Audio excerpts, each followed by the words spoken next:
नमस्कार दोस्तों, आप सबका स्वागत है इस ऑनलाइन क्लासेस में।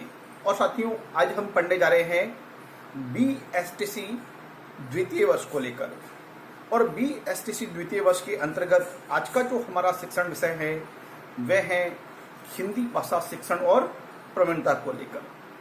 हिंदी भाषा शिक्षण और प्रवीणता के अंतर्गत हमारी जो इकाई प्रथम है, जो कि उच्च प्राथमिक स्तर पर भाषा शिक्षण के उद्देश्य और मूल्यांकन के तरीकों को लेकर दिया गया है। और इसी के अंतर्गत आज का जो हमारा प्रकरण है वह प्रकरण है भाषा तथा साहित्य के शिक्षण के उद्देश्यों को लेकर।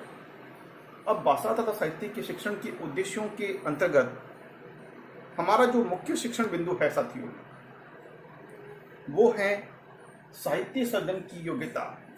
बालकों में जब हम भाषा का विकास करते हैं तो उसी के दौरान हम बालकों में एक मौलिक रचना करना या साहित्य सर्जन की एक आधारशिला हम किस प्रकार से रख सकें, हम किस प्रकार से उनमें साहित्य सर्जन की योग्यता का विकास एक लघु स्तर पर कर सकते हैं हम लोग।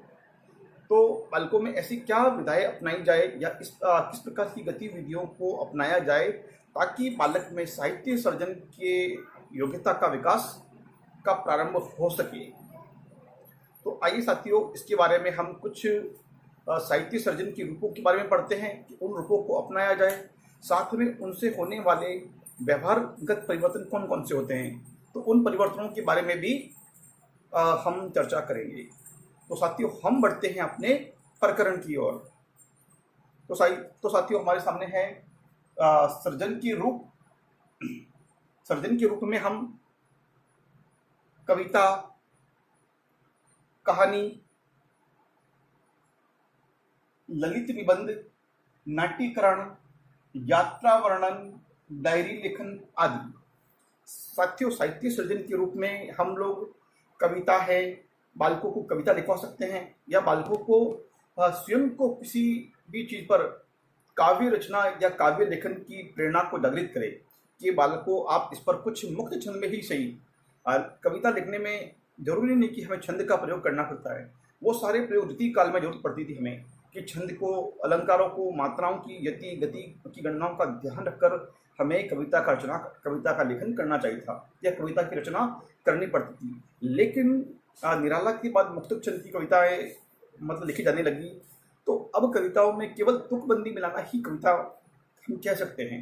तो कम से कम बालकों को तुकबंदी कैसे मिलाई जाए, मात्राओं की गलती कम से कम हो और उचित शब्दों का प्रयोग किया जाए।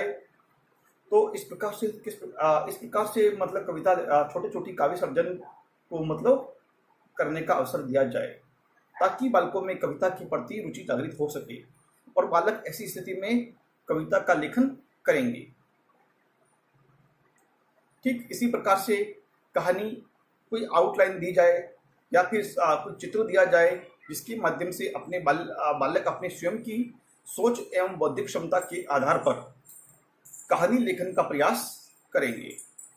ठीक उसी प्रकार से बालकों में ललित निबंध लिखने का भी अवसर दिया जाए ताकि बालक क्या करेंगे कि अपने विचारों को अपनी बौद्धिकता के आधार पर, बौद्धिकता की कसौटी पर उन विचारों की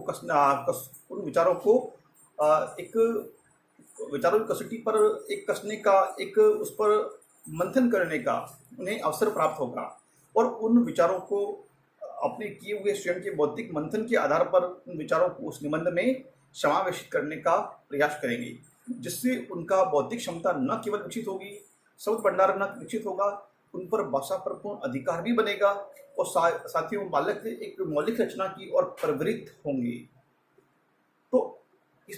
तो हम इस प्रकार की जो विधाएं हैं जिनको मौलिक रूप से लिखवाने का प्रयास करें, साथ में हम उनको पत्र लिखवाने का प्रयास करें। पत्र की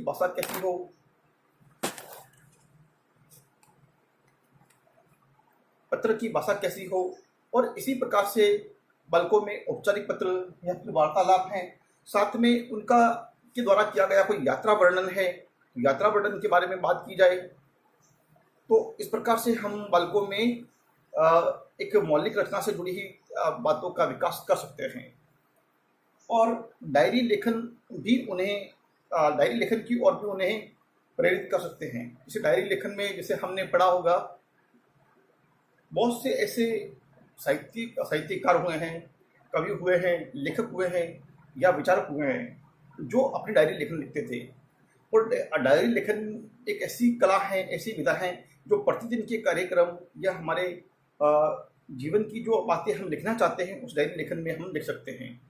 तो डायरी लेखन जैसे एन फ्रैंकलिन की डायरी हमने पढ़ी है और बहुत सारी ऐसी जो कवियों की डायरियाँ हमने पढ़ी हैं। तो इस आधार पर हम डायरी लेखन कर सकते हैं और बालकों को भी छोटी छोटी बातों पर लेकर डायरी लेखन लिखने का प्रयास कराएं ताकि वो बातें अपने जीवन में याद रख सकें। और डायरी लेखन, मैं तो कहता हूँ कि प्रत्येक व्यक्ति को डायरी लेखन लिखना चाहिए।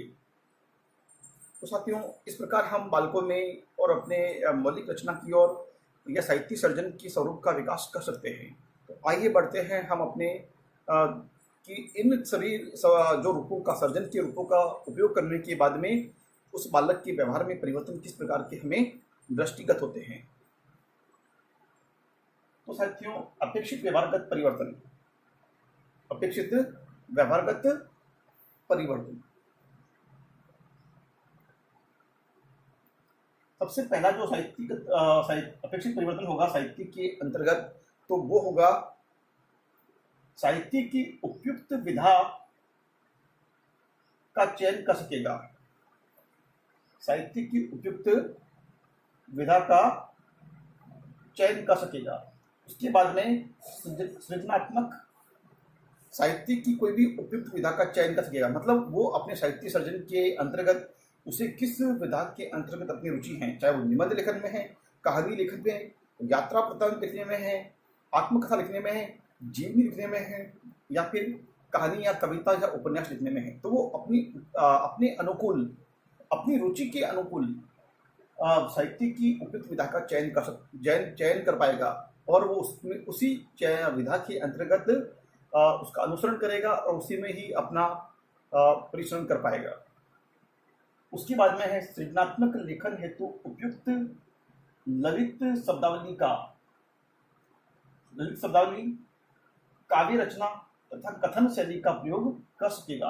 अब साथियों, इसमें ऐसा है कि जैसे सृजनात्मक लेखन, जैसे कोई भी सृजन कर रहे हैं, आप क्रिएशन कर रहे हैं, कंपोज कर रहे हैं, तो उस लेखन में उपयुक्त ललित शब्दावली, ललित का मतलब होता है कोमल शब्दावली, कोमलकांत शब्दावली, तो ललित शब्दावली का प्रयोग है और सुंदर सी वाक्य रचना है। उसी के साथ में कथन शैली का प्रयोग है, उसमें मतलब कथन के रूप में, किसी कथन के रूप में शैली का प्रयोग करना है, उस शैली का प्रयोग कर सकेगा। वो मतलब अपने अनुकूल भाषा शैली का प्रयोग वो स्वतंत्र रूप से कर सकेगा। उसके बाद में है नाटक आदि में उचित भाव भंगिमा के साथ पात्राभिनय कर सकेगा।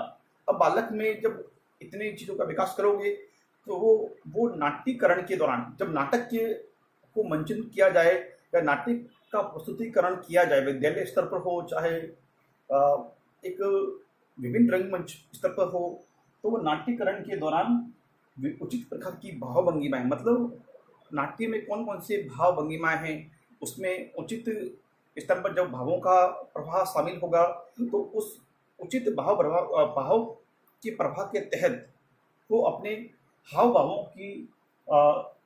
भावों को प्रस्तुत कर पाएगा। पात्राभिनय कर सकेगा, वो उस पात्र के अनुकूल अपना अभिनय कर पाएगा कि वो पात्र हर्ष उत्पन्न कर रहा है, विषाद उत्पन्न कर रहा है, शोक उत्पन्न कर रहा है, या फिर उत्साह उत्पन्न कर रहा है, या फिर वो किसी प्रकार की चिंता में मग्न है, या फिर वो विचारशील है, उसका अभिनय वो वहाँ बखूबी से कर पाएगा। उसके बाद में वाग वैचित्र्य, मतलब वाग वैचित्र्य से मतलब होता है वाणी का वैचित्र्य, अपने वाणी का वैचित्र्य, वाणी शब्दों वाग वैचित्र्य से मतलब यहाँ पर शब्दों का, वाणी का उतार चढ़ाव, शब्दों जो वाणी का प्रवाह है, कहाँ तीव्र रखना है, कहाँ ऊंचा रखना है, तो उस आरोह अवरोह एवं कहाँ वाणी को एक संवेगों के साथ प्रकट करना है या कहाँ वाणी में मतलब एक क्रोध प्रकट करना है, उसका मतलब उचित प्रयोग कर सकते हैं। मौलिकता, उसमें मौलिकता आदि गुणों का, मौलिकता मतलब उसमें स्वयं के द्वारा वो क्या इजाद कर सकता है, वो मौलिकता आदि गुणों का समावेश अपनी रचना में कर सकेगा। मतलब स्वयं के द्वारा उसमें कुछ किस प्रकार से प्रभाव उत्पन्न किया जाए, तो इस प्रकार के वो सभी गुणों का समावेश अपने उस काव्य सर्जन में करने का प्रयास वहाँ पर करेगा। तो इस प्रकार से साथियों, काव्य सर्जन के रूपों के माध्यम से बालकों में हम अपेक्षित साहित्य के प्रति उनको उन्मुख कर सकते हैं, साहित्य के प्रति उसमें रुचि पैदा कर सकते हैं। इसलिए बालकों में हम काव्य सर्जन के रूपों के माध्यम से भाषा का विकास कर सकते हैं और भाषा और साहित्य में उन्हें हमेशा एक अभिप्रेरणा प्रदान कर सकते हैं। तो साथियों, आज के इस वीडियो व्याख्यान में इतना ही। हम फिर मिलेंगे अगले वीडियो व्याख्यान में। तब तक के लिए बहुत बहुत धन्यवाद। जय हिंद, जय भारत।